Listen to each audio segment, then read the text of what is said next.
Parliament, Ambassadors, Excellencies, a hearty welcome today in the European Parliament. I am honored to welcome you, also in the name of the President of the Parliament, Mr. Pöttering, on the occasion of the 4th International Holocaust Remembrance Day, exactly today, 64 years after the liberation of the concentration camp of Auschwitz. This commemoration has been organized jointly with the European Coalition for Israel and the European Jewish Community Center. As a German member of the European Parliament who was born during the time of the Second World War, I had to witness a lot of consequences of this unbelievable Nazi regime in my country. But there was a big difference. I had the chance to survive. The millions of victims of the Holocaust had no chance. These experiences of the darkest time of Europe have profoundly marked humanity and were a driving force behind the whole European integration project. This is a time to remember what happened in the Holocaust, but also to remember what happened last week and the last few years here in Europe and in the world at large. Why is it the parents of US students still in 2009 need to employ private security guards to guarantee the safety of their children? This is unacceptable in a united Europe which pledged never again to let down the Jewish people. In 2004, the Nobel Prize winner Elie Wiesel spoke at a special conference in Brussels, which had been called by the European Commission in the aftermath of the survey which revealed that Europeans at that time regarded Israel as the #1 threat of the world peace. He said the following: "It is alarming that anti-Semitism is back on the streets in Europe.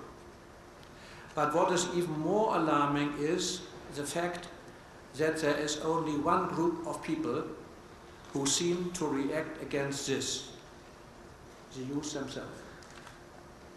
Where are all the others?"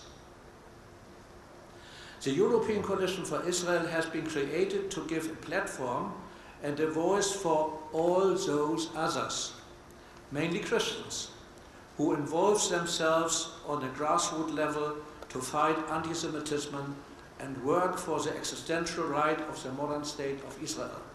This is the time for us to learn from history and to speak up like we are doing here today. Never again means never again. The fight against anti-Semitism needs a consolidated foundation consisting of normative principles. One of these is the enduring commitment of the state, of society, of all of us citizens to fight against any form of anti-Semitism.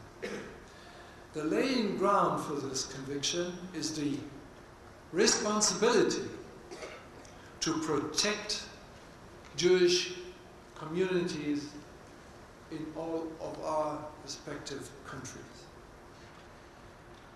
This most evil, almost industrial act of mass murder against the Jewish people remains and ever will remain a deep and most hurting wound for all of humanity and a shame for Europe.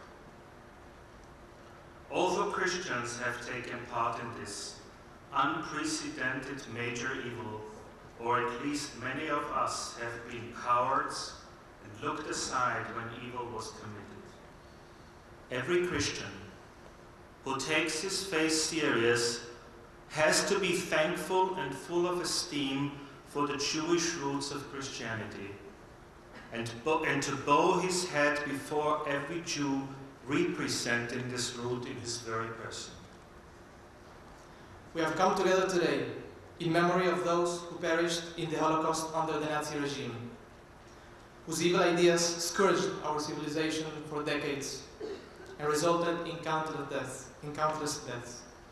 It also tried, ultimately unsuccessfully, to blot out the history and humanity of the Jewish people, as well as their culture and spirituality. I believe that this occasion is meant to underline the eternity of our principles, ideas, and beliefs. We demonstrate their eternal nature by bringing them back to the physical world, to our world. We celebrate our ideas in our everyday lives to enlighten our children and grandchildren with this ancient and modern culture. By this means, we bring these ideas into the physical reality of today. This message is universal. For beyond suffering, there is healing, through remembrance, hope, and friendship. May God bless this house and all the European institutions, the EU member states and their leaders, to continue bringing peace and prosperity for the peoples of Europe. Thank you.